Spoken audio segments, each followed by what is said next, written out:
Ayon sa Pag-asa, northeast monsoon o amihan pa rin ang nakakaapekto sa northern at central Luzon, habang trafo extension ng isang low pressure area sa labas ng ating PAR nakakaapekto naman sa Mindanao.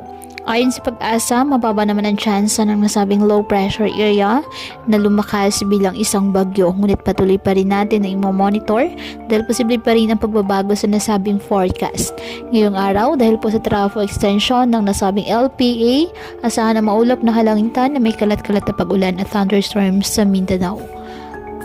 Ang Cagayan Valley, Aurora at Quezon, asahan din na maulap na halangitan na may mahihinang pag-ulan dahil po sa amihan. Ang Ilocos Region, Cordillera Administrative Region at nalalabing bahagi ng Central Luzon, bagyang maulap nga sa maulap na halangitan with isolated light rains dahil po sa northeast monsoon. Ang nalalabing bahagi ng bansa kasama na ang Metro Manila, apektado ng mga localized thunderstorms. Kaya patuloy pa rin po natin na pinag-iingat ang ating mga kababayan sa banta pa rin ng mga pagbaha o pagguho ng lupa at ugaliin na magdala palagi ng payong o kahit anumang panangga sa ulan sa tuwing lalabas ng ating mga tahanan. At yan po muna ang update sa lagay ng panahon ngayong araw.